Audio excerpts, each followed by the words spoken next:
Welcome back students. आज हम लोग करेंगे ट्राइंगल्स मैथमेटिक्स के अंदर। ट्राइंगल्स करने से पहले, क्योंकि इस चैप्टर के अंदर हम लोगों को सिमिलर ट्राइंगल्स से काम करना है, तो सिमिलर क्या चीज़ होती है उस चीज़ को जानना बहुत ज़रूरी है। फिर हम लोग सिर्फ ट्राइंगल की बात नहीं करते, जनरल बात करते हैं। कोई भी दो चीज़ अगर एक जैसी दिखाई दे रही है तो उसको हम सिमिलर बोलते हैं। फॉर एग्जाम्पल, अगर मैं सर्कल की बात करूँ तो किसी भी सर्कल के अंदर में रेडियस होता है, तो रेडियस बड़ा छोटा हो जाए कोई इशू नहीं है, लेकिन सर्कल है इसलिए मैं कह सकता हूँ कि they both are similar to each other. ऐसे ही एक स्क्वायर, स्क्वायर कभी भी कोई सा आ जाए वो हमेशा एक दूसरे के सिमिलर रहेंगे। इसके अलावा बाकी अगर मैं किसी भी पॉलीगन की बात करता हूँ तो उसका सिमिलर होने के लिए मेरे को दो प्रॉपर्टीज के ऊपर बात करनी पड़ेगी। तो दो प्रॉपर्टीज क्या है? पहली प्रॉपर्टी कहता है कि all corresponding angles should be same. जितने भी कोरस्पॉन्डिंग एंगल्स हैं वो बराबर होने चाहिए। दूसरा, all corresponding sides should be in equal ratio, या कई बार आप प्रोपोर्शनल भी कह देते हैं। अगर ये दोनों चीजें आपकी कंफर्म है फिगर को देखते हुए तो आप उनको सिमिलर कह दोगे, अदरवाइज आप उनको सिमिलर नहीं कह पाओगे। फॉर एग्जाम्पल, मान के चलो मेरे पास एक रेक्टेंगल है, एक ये रेक्टेंगल है, एक ये रेक्टेंगल है। अब इसके अंदर ये आपका 1 सेंटीमीटर का, ये आपका 2 सेंटीमीटर का, ये 1 सेंटीमीटर का, ये 2 सेंटीमीटर, और यहाँ पर ये 2 सेंटीमीटर है, ये 4 है, ये 2 है, ये 4 है। ठीक है। पहली शर्त क्या? All corresponding angle should be same. आप इसमें देखो, ये 90 डिग्री है, ये 90 डिग्री, ये 90 डिग्री है, ये 90 डिग्री है, ये 90 डिग्री है, ये 90 डिग्री है, ये 90 डिग्री है, ये 90 डिग्री है।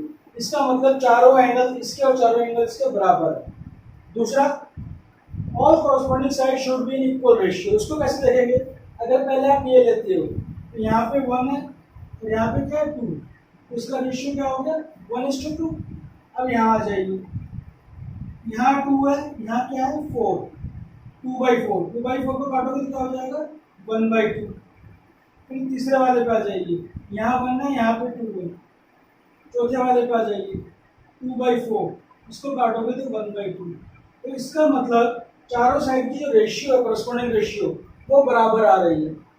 अब क्योंकि दोनों के कंडीशन हमारे पास फुलफिल हो रही है, इसका मतलब दोनों सिमिलर है। ठीक है। अब इसके अंदर मैं क्या करता हूँ, थोड़ा सा चेंजेस करता हूँ। ये तो समझ में आ गया होगा, नोट कर लिया होगा। मैं इसी डायग्राम में हल्का सा चेंज कर रहा हूँ ताकि आपको पता चले कि इस केस के अंदर सिमिलर नहीं होगा। मैं सिर्फ क्या कर रहा हूँ, ये 4 को हटा के मैं यहाँ पे 6 लूँगा। ठीक। और अब यहाँ पे आ जाइए। अब पहली कंडीशन की रेक्टेंगल है तो 90 डिग्री वाला तो एज इट इज हमारा हो रहा है, तो उसमें कोई इश्यू नहीं। दूसरे पे आ जाइए, 1:2, 1/2, यहाँ जाइए 2/6, ये हो गया 1/3, और 1/2 इज नॉट इक्वल टू 1/3। इसका मतलब इस केस में ये सिमिलर नहीं होगा। क्यों? क्योंकि कोरस्पॉन्डिंग साइड्स की रेशियो सेम नहीं आ रही। तो कोई सा भी पॉलीगन हो, ट्राइंगल हो, रेक्टेंगल हो, क्वाड्रेटर हो, पेंटागन हो, हेक्सागन हो, हर एक में आपने सिर्फ यही चीज़ देखनी है, पहले तो सारे एंगल बराबर होने चाहिए और हर साइड का रेशियो जो है वो बराबर होना चाहिए। मैं ट्राइंगल का और एग्जांपल लेके देख लेता हूँ उसमें, ताकि आपको और क्लियर हो जाए। तो कई बार डायरेक्ट नहीं होता, कई बार आपको पहचानना पड़ता है, थोड़ा सा अलग टाइप से आता है। एक मैं करके देखता हूँ यहाँ पे, जिससे आपको थोड़ा सा आइडिया हो जाएगा। ये मैंने एक ट्राइंगल लिया है विच इज ABC, और ये आपका 90 डिग्री। मैं जो मेजरमेंट ले रहा हूँ रैंडम ले रहा हूँ, कोई मेजर्ड नहीं है। ठीक है ना, तो उसके ऊपर मत जाना। मान के चलो ये मेरे पास 2 है, ये मेरे पास 3 है और ये मेरे पास 5 है। एक ट्रायंगल और बना देते हैं यहाँ पे।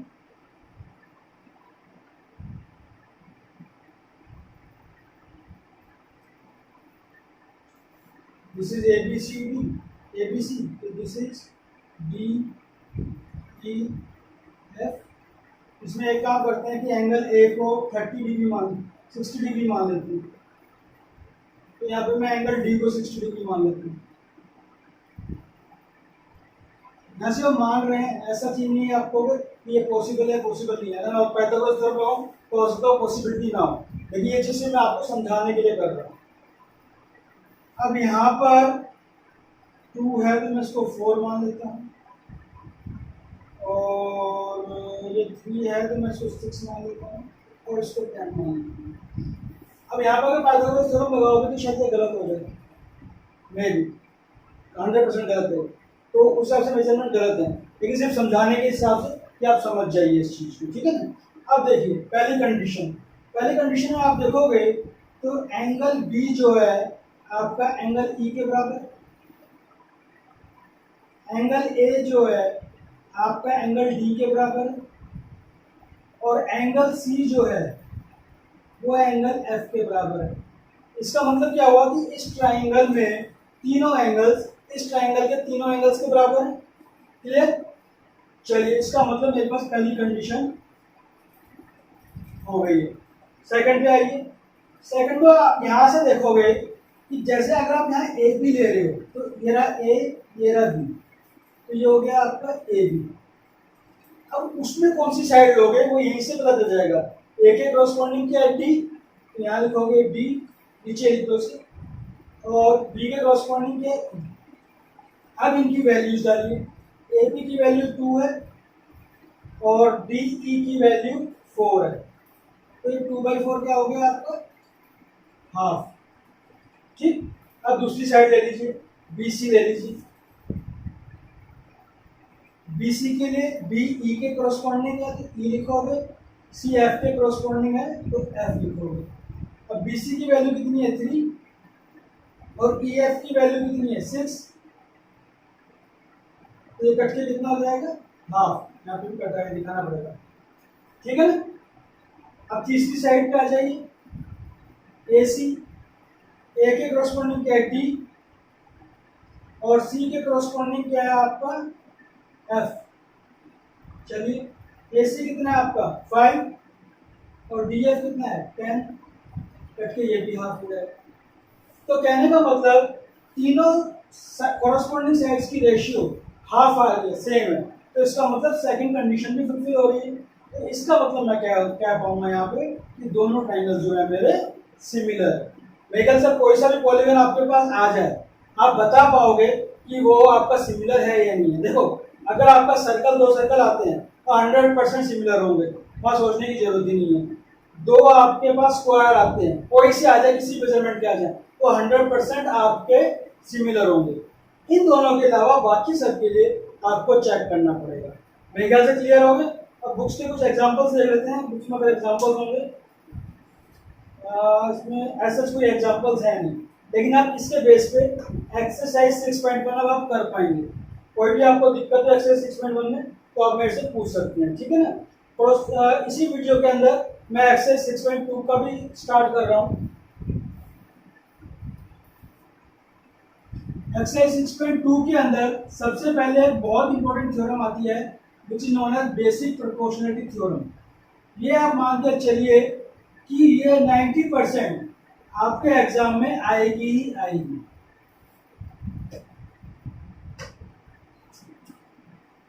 थ्योरम है बेसिक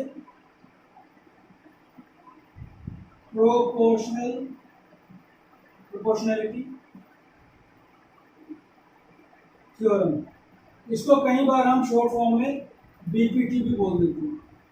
तो एग्जाम में 2 तरीके से आएगा, या तो स्टेटमेंट देगा उसका प्रूफ पूछेगा, या सीधा बोल देगा स्टेट एंड प्रूफ बीपीटी। तो उसके अंदर आपको स्टेटमेंट भी लिखनी पड़ेगी और प्रूफ भी करना पड़ेगा।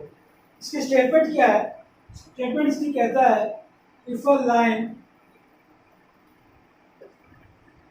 is drawn parallel to one side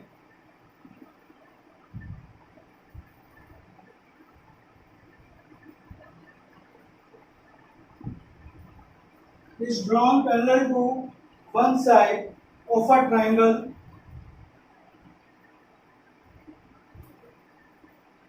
to intersect other two sides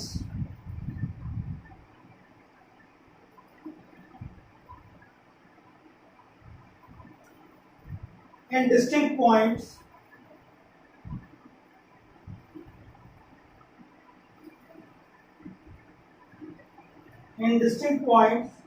the other two sides are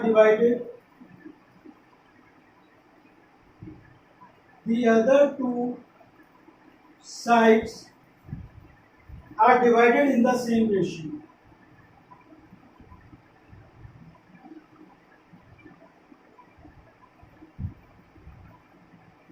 देखिए, जब भी कोई थ्योरम करते हैं, क्वेश्चन करते हैं, सबसे पहले उसको समझना जरूरी होता है। और समझने के लिए आप एक काम करें, लाइन बाय लाइन को ऊपर से पढ़ें, तो साथ के साथ आप डायग्राम बनाएं। अगर आप डायग्राम बनाओगे तो आपको समझना इजी हो जाएगा।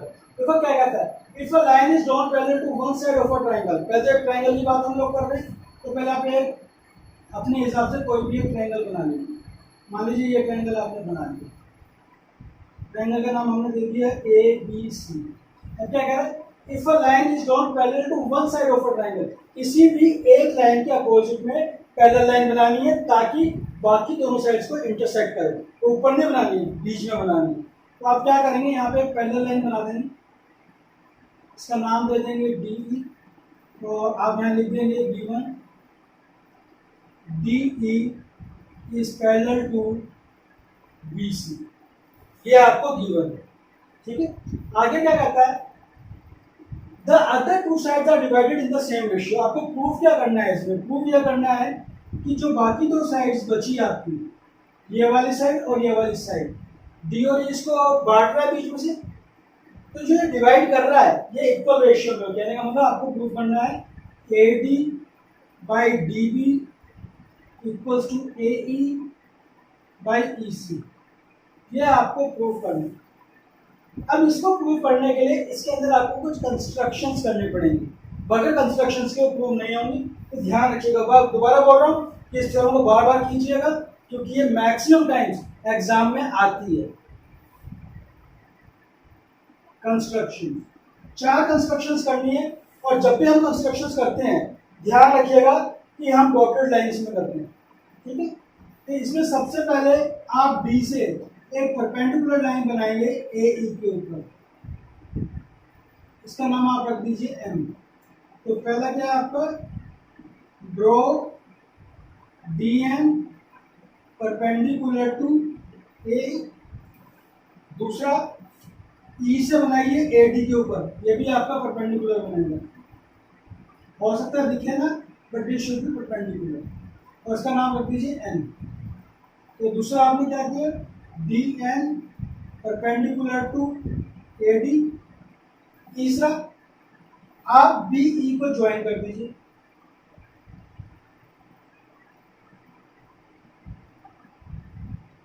ज्वाइन BE, और इसी तरीके से आप CD को भी ज्वाइन कर दीजिए।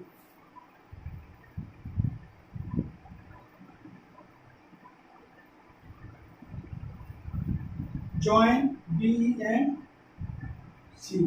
ये आपकी कंस्ट्रक्शन होगी।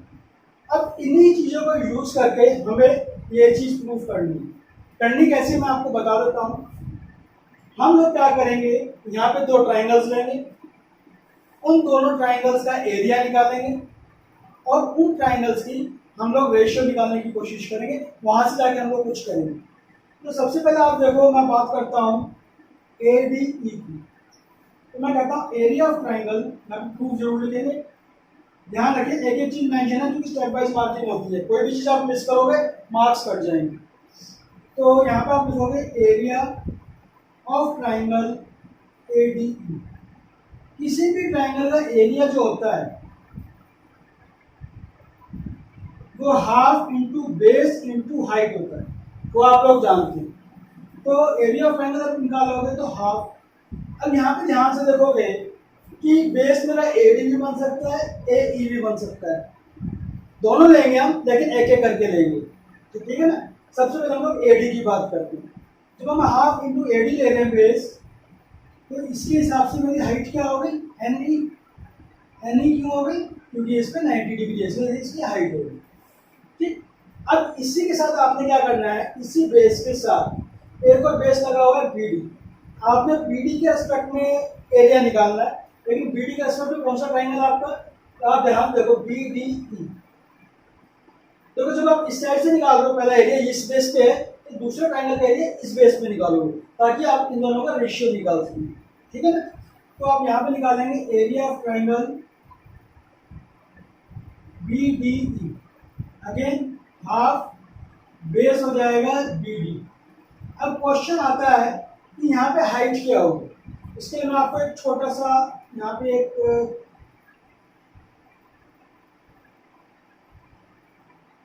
मैं स्थिति रख देता हूँ। मान लो ये आपका बी है, ये आपका डी है, और ये आपका ई है। मान लीजिए ट्रायंगल मैंने ऐसे रखा, तो इसकी हाइट क्या होगी, इसको जब आप आगे एक्सटेंड करेंगे तो ये आपकी हाइट होगी। आप ध्यान से देखें, ये पॉइंट ये आ रहा है एन के ऊपर, तो इसका मतलब यहाँ पे हाइट क्या होगी, यहाँ पे भी ई एन होगी। फर्क इतना है कि यहाँ पे हाइट ट्रायंगल के अंदर ना होकर ट्रायंगल के बाहर होगी। तो यहाँ पे भी आप लिखोगे इस ट्रायंगल में क्या है आपका एन। ठीक है। हर एक के आगे नंबरिंग जरूर करोगे। This is first equation, this is second equation. लिखोगे ratio of first and second equation. तो ये आपका हो जाएगा area of triangle A D E divided by area of triangle B D E is equals to half into AD into NE divided by half into BD into NE। अब इसमें आप देखोगे ratio आप निकाल रहे हो तो हाफ से हाफ कट जाएगा आपका, NE से NE कट जाएगा, तो ये आपके पास क्या बचेगा, ये बचेगा आपका AD अपॉन BD, ये बचेगा। अलग से लिख दो उसको, नोट करते रहिएगा क्योंकि मेरे को करना पड़ेगा इस चीज को। Area of triangle A D E divided by area of triangle B D E is equals to A D by B D. Equation 1 और 2 लिख चुके हैं, तो इसको आप ले लीजिए यहाँ पे इक्वेशन 3, जिसका हम लोग आगे यूज करेंगे। फिर मैं ऊपर से रब कर देता हूँ ताकि मैं इससे आगे स्टार्ट कर सकूं। होप आप लोगों ने नोट कर लिया होगा ये सब कुछ।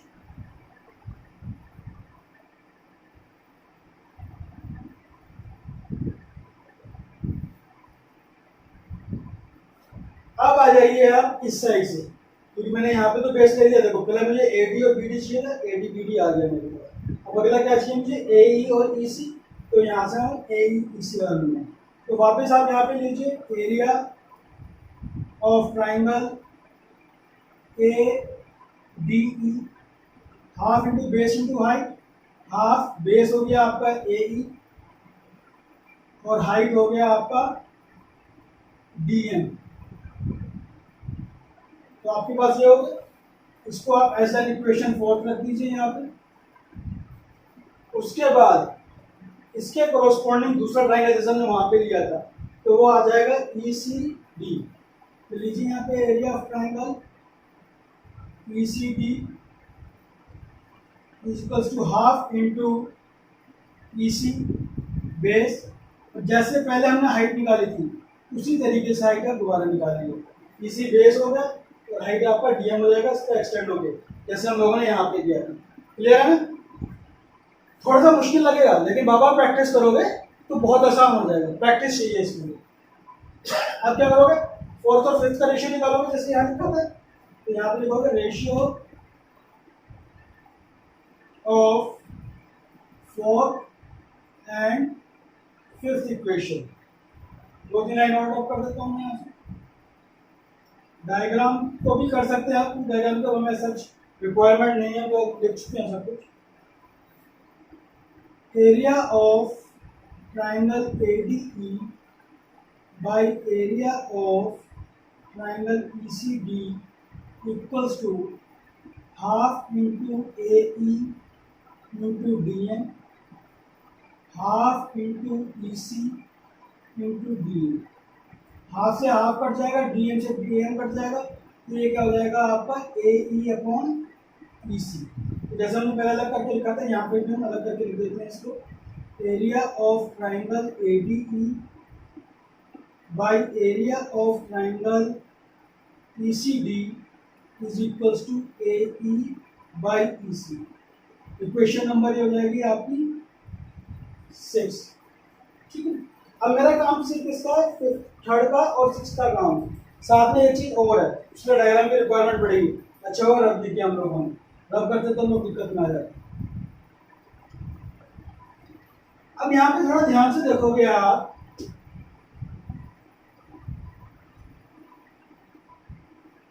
आपको प्रूफ करना था यहाँ पे AD by BD equals to AE by EC, AD by DB equals to AE by EC, ये प्रूफ करना था। ये दोनों इक्वल कब होंगे? जब ये पार्ट इक्वल होगा। अब इस पार्ट में अगर हम देखें तो यहाँ पे तो एरिया ऑफ ट्रायंगल ADE आ रहा है, यहाँ पे भी एरिया ऑफ ट्रायंगल ADE आ रहा है, तो यहाँ पे भी कोई दिक्कत नहीं। लेकिन यहाँ पे ECD आ रहा है, यहाँ BDE आ रहा है, मतलब यहाँ पे मेरे पास ECD आ रहा है, ये पार्ट आ रहा है, और यहाँ पे मेरे पास BDE आ रहा है, ये पार्ट आ रहा है। ठीक है, अगर ये दोनों में ट्रायंगल इक्वल हो जाए तो मेरा काम आसान हो जाएगा। आप ध्यान से देखो, आप पढ़ चुके हो ये दोनों ट्रायंगल वाकई में इक्वल है। क्यों? आपने एक थ्योरम पढ़ी थी कि अगर दो ट्रायंगल्स का सेम बेस रहेगा और बिटवीन सेम पैरेलल लाइन रहेंगी तो उनका एरिया बराबर होता है। याद होगा, आपने पढ़ा होगा ये। तो उस थ्योरम को हम लोग लगाएंगे तो यहाँ से ये चीज रहेगा। तो हम यहाँ पे लिख सकते हैं area of triangle BDE is equals to area of triangle ECD। Reasoning क्या लिखेंगे? रीजनिंग लिखेंगे triangle on same base and between same parallel lines, और इस इक्वेशन का नाम रख देंगे 7। अब देखो, अब ये आपका इसके बराबर है, इस पार्ट से 7 से ECD आपका BD के बराबर होगा। इसका मतलब क्या हुआ? ये पार्ट और ये पार्ट बराबर है। अगर दोनों का आपका LHS बराबर है तो ऑब्वियसली RHS भी बराबर होगा। प्रूव हो गया। यहाँ पे कुछ नहीं लिखोगे, सिर्फ लिखोगे from equation 3, 6 and 7 AD by BD equals to AE by EC, और आखिरी में जरूर लिखोगे हैज प्रूव। ये लिखना जरूरी है। ये आपका प्रूव हो गया। दिखने में हल्का सा कॉम्प्लिकेटेड है, लेकिन 2-3 बार प्रैक्टिस करोगे आराम से, फ्री के मार्क्स हैं, मार्क्स आने ही आने। ठीक है, इसके अलावा भी एक थ्योरम और करते हैं which is known as converse of BPD। ठीक है, 2 ही थ्योरम है इस एक्सरसाइज में, बाकी क्वेश्चन हैं आपके पास।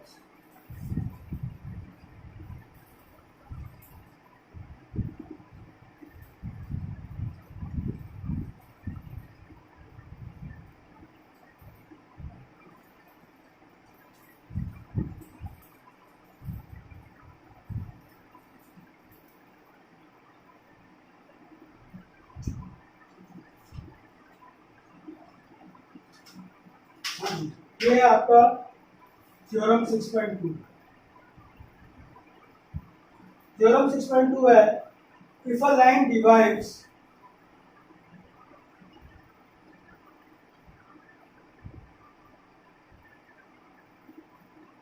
any two sides of a triangle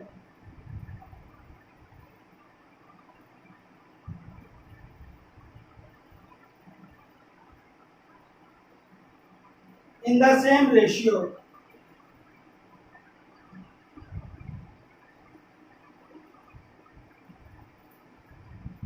then the line is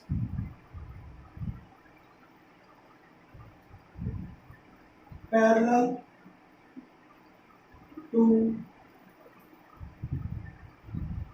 third side. एकदम जो BPD था ये उसका है, थ्योरम स्टेटमेंट से भी आ सकता है या कन्वर्स ऑफ बीपीटी से भी आ सकता है। पहले डायग्राम बना लें, फिर समझते हैं क्या कह रहा है। ये आपका ट्राइंगल है, दिस इज ABC। ये आपका एक लाइन बनी हुई है DE। यहाँ पे आपको ये कह रहा है कि आपको पहले से दिया हुआ है कि AD by DB is equals to AE by EC। ये गिवन है, आपको प्रूव करना है DE is parallel to BC। ये आपको प्रूव करना है। अब इसका प्रूफ जो हम लोग करेंगे कॉन्ट्राडिक्शन से करेंगे। कॉन्ट्राडिक्शन का मतलब है कि हम लोग बोलेंगे that DE is not parallel to BC।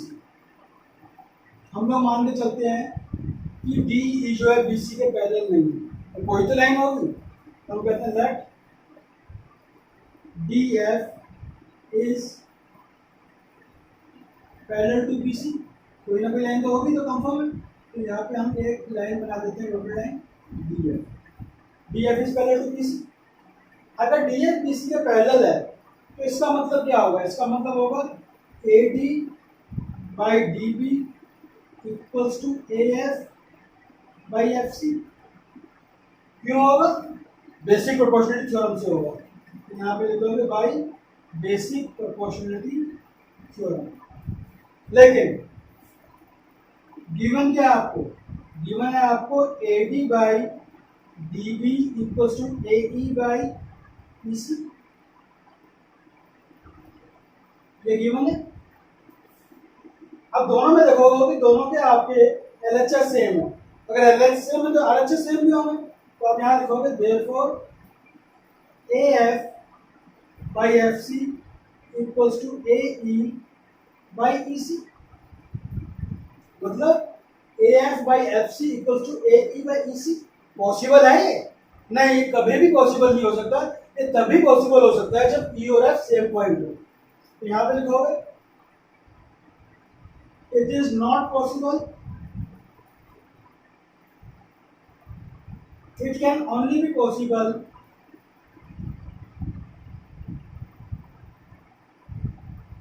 if E and F are same point.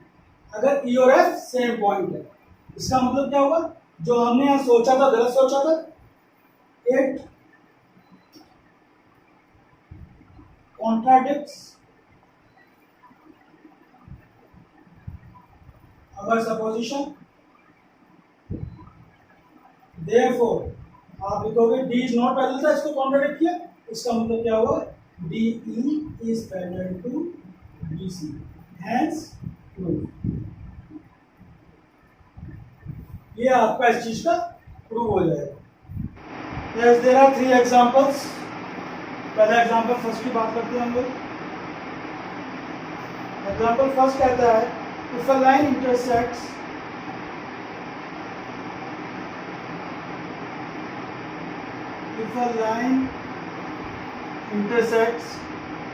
sides AB and AC, sides AB and AC of triangle ABC at D and E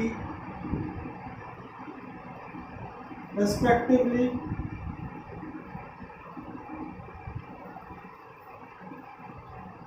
and is parallel to BC,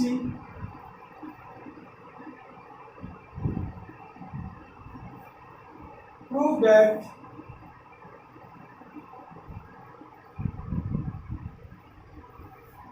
AD by AB equals to AE by AC। अगर आप question ध्यान से पढ़ोगे तो काफी हद तक एक बीपीटी जैसा है, लेकिन फर्क कहाँ पे आ रहा है आपका? फर्क आपका यहाँ पे आ रहा है। यहाँ पे इसने अलग चीज प्रूफ करने को कही है। शायद आपको इससे पता ना चल रहा हो, डायग्राम बनाते हैं उससे आपको पता चल जाएगा।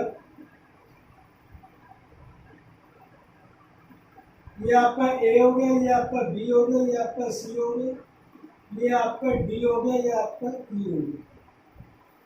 पहले हम लोगों ने बीपीटी में क्या प्रूव किया था, A D by D B equals to A E by E C. अब मुझे क्या प्रूव करना है, A D by A B equals to A E by A C. ठीक है, चलिए देखते हैं क्या क्या हमें गिवन है। पहले गिवन हमें एक ही चीज है कि D E is parallel to B C. Proof क्या करना है, प्रूफ करना है A D by A B equals to A E by A C. करें प्रूफ, बहुत इजी है, सिर्फ जो हमारे पास रिजल्ट आया बीपीटी से उसको मैनिपुलेट करना है, कुछ नहीं करना हम लोगों को। चलिए प्रूफ, आप यहां लिखोगे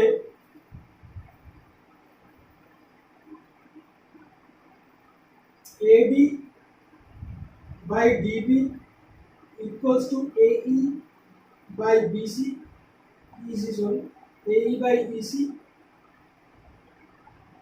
किस चीज से, बीपीटी से। क्यों, क्योंकि D E is parallel to B सी।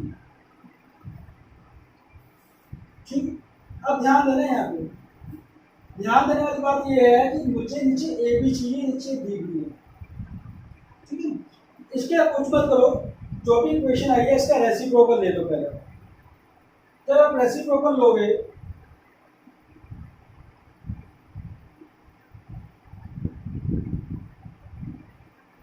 तो ये आपका बन जाएगा D B by A D equals to E C by A B, ये बन जाएगा। इसके बाद दोनों साइड 1 को ऐड कर दो। हमें यह ध्यान रखना है, कोई भी क्वेश्चन आए एडिशन या सब्ट्रैक्शन ऑफ उनसे काम हो जाता है, तो इस चीज को हमेशा ध्यान रखना। एडिंग 1 ऑफ बोथ साइड, क्योंकि सेम चीज हम दोनों साइड कर रहे हैं, सेम ऑपरेशन कर रहे हैं, तो कोई फर्क नहीं पड़ता। तो ये हो जाएगा आपका D B by A D plus 1 E C upon A E plus 1। Solve कर लें, सॉल्व करोगे तो ये आपका एलसीएम आएगा। एलसीएम से क्या हो जाएगा, ये आपका हो जाएगा D B plus A D by A D, और ये हो जाएगा आपका ई C plus A E by ए ई, ये होगा। चलिए इसको आगे देखते हैं।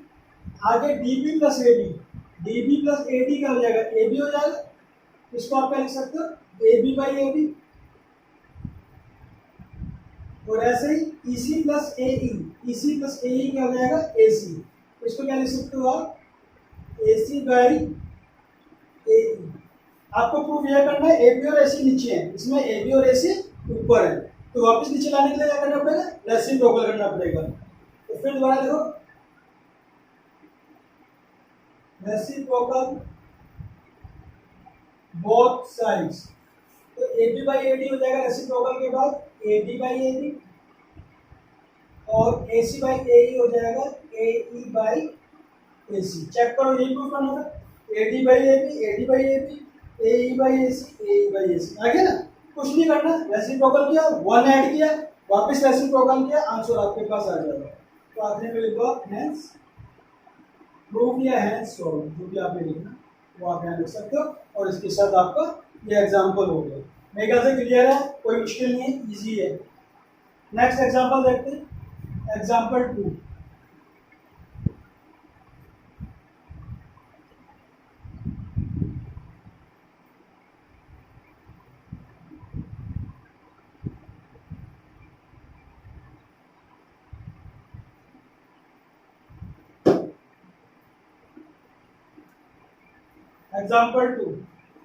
एग्जाम्पल टू कहता है A B C D is a trapezium. चलिए मान लिया A B C D trapezium with A B parallel to D C. With A B, हमें पता है अपोजिट लाइन पैरेलल होती है, तो वो भी इसमें बता दिए कौन सी लाइन पैरेलल है। चलो यहाँ तो कोई इशू नहीं। ई and F are points, E and F are points on non-parallel sides। चलिए, on non-parallel sides और नॉन पैरेलल साइड भी इन्होंने दी हुई है A D and B C, A D and B C. चलो, such that E F is parallel to A B. चलिए ये भी दिया हुआ, फिर डायग्राम बनाएंगे तो क्लियर हो जाएगा क्या क्या चीज दी हुई है। Show that A E upon E D is equals to B F by F C. Diagram है, पहले ट्रेपिज्म का है ए बी सी डी, तो पहले हम एक ट्रेपिज्म बना लेते हैं ए बी सी डी। ये मेरा ट्रेपिज्म बन ए बी सी डी। कुछ बच्चे यहाँ गलती करते हैं, ध्यान रखना, वो क्या करते हैं ए बी सी डी लिखेंगे, ऐसा नहीं करते कभी भी, हमेशा कंटिन्यूटी में देते हैं ए बी सी डी। इस तरीके से नाम देना, अगर आप उल्टे तरीके से दोगे तो गड़बड़ हो जाएगी आपकी। A B C D trapezium हो गया, A B is parallel to D C, यहाँ तक हो गया आपका। E and F are points on non parallel sides A D. A D में मेरे पास ई पॉइंट है और यहाँ पे मेरे पास एफ पॉइंट है, और ये भी कहा है कि अगर मैं ई और एफ को ज्वाइन करूँ तो वो भी आपका ए बी के पैरेलल होगा। F is also parallel to A B, ठीक है। और प्रूफ मुझे करना है क्या, A E by E D equals to B F by F C. Easy है, बीपीडी यूज करना है, बीपीडी यूज करने से होगा, देखते हैं कैसे होगा। पहले गिवन जो है वो लिख लेते हैं। पहले तो गिवन है A B C D is a trapezium, फिर दिया हुआ है A B is parallel to B C, और दूसरा दिया हुआ है A B is parallel to E F. ये चीज दी हुई है हम लोग को। प्रूफ क्या करना है, आखिरी लाइन में लिखा हुआ to proof A E by E D equals to B F by F. अब यहाँ पे हम लोगों को क्या करना है, छोटी सी कंस्ट्रक्शन करनी है। Join AC, join AC, AC को ज्वाइन कर लो और जो पॉइंट है इसका कोई नाम रख दोगे ब्रैकेट में। चलिए प्रूफ करते हैं, कोई मुश्किल नहीं है, बहुत आसान प्रूफ है। अगर आप देखोगे कि AC को ज्वाइन करने का मकसद मेरे पास ये है कि मेरे पास दो ट्राइंगल आए, तो मेरे पास एक ट्राइंगल आ गया ADC और एक ट्राइंगल आ गया CBD। आगे चलिए पहले एक ट्राइंगल ADC की बात करते हैं। In triangle ADC EG is parallel to BC। क्यों? क्योंकि EF पैरेलल टू BC दिया हुआ है और G उसी का ही पार्ट है, तो इसमें सोचने की कोई बात ही नहीं। अगर ऐसा है तो इसका मतलब AE by E D equals to A G by G C. क्यों? बेसिक प्रोपोर्शनलिटी थ्योरम, कोई दिक्कत नहीं। चलिए इसको वन लिख लीजिए। अब दूसरा ट्राइंगल लीजिए A C B.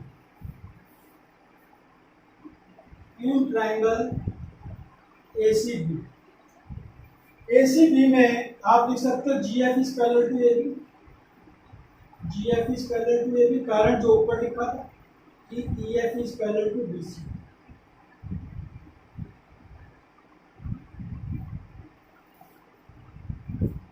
B C की जगह ए बी से कर रहा हूँ मैं यहाँ पे, हाँ, तो इसको A parallel to A B लिखते हैं, E F is parallel to A B, B C लिखने की जरूरत, ठीक है। अगर G F is parallel to A B है तो इसका मतलब C G upon G A is equals to C F upon F B. कहाँ से? बेसिक प्रोपोर्शनल थ्योरम से। अब यहाँ पे थोड़ा सा आप देखो कि यहाँ पे ए जी बाई जी सी है, यहाँ पे जी सी बाई ए सी है, जस्ट इसका अपोजिट आ रहा है। तो दोनों को इक्विवेलेंट करने के लिए मुझे क्या करना पड़ेगा, इसका रेसिप्रोकल करना पड़ेगा। इसका रेसिप्रोकल कर दीजिए। रेसिप्रोकल के साथ मैं क्या करता हूँ, नाम भी ठीक वैसे लिख देता हूँ जैसे ऊपर था।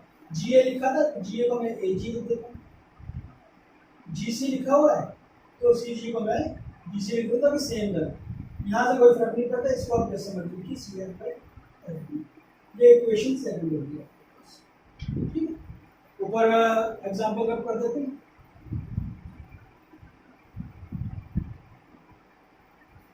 From first and second. अब देखो इन इसमें ए बाई ई डी है आपका, और यहाँ पे भी आपका सॉरी यहाँ पे आपका ए जी बाई जी सी है, और यहाँ पे भी आपका ए जी बाई जी सी है। इसका मतलब क्या हुआ, अगर ये बराबर है तो ये सेट भी बराबर होगी, तो आप फ्रॉम फर्स्ट एंड सेकंड लिख सकते हैं कि A E by E D is equals to B F by F C, B F by F C. देखो मैंने यहाँ गड़बड़ी कर दिया, आप लोगों ने बताया नहीं मेरे मैंने इसको रेसिप्रोकल किया लेकिन इसको रेसिप्रोकल नहीं किया, तो this is B F and this is F C. तो अभी दोनों से करोगे तो आपका A E by E D equals to B F by F C आ जाएगा, यही आपको प्रूव करना है। हेंस ये आपका सेकंड एग्जांपल हो गया। कुछ नहीं करना, जब भी इस टाइप का क्वेश्चन आ जाए उसको दो ट्राइंगल्स में बांट लीजिए, दोनों ट्राइंगल्स में बीपीटी लगाइए, कोई चीज़ कॉमन आएगी उसके बेस पे आपका प्रूव हो जाएगा। अब एक लास्ट एग्जांपल कर देते हैं, थर्ड एग्जांपल, बहुत इजी एग्जांपल है वो आपको, जिसके बाद आप इस एक्सरसाइज को पूरी कर पाएंगे।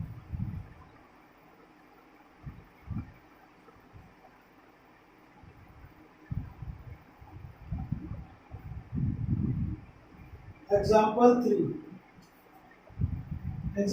कहता है कि एक फिगर दी हुई है 6.16,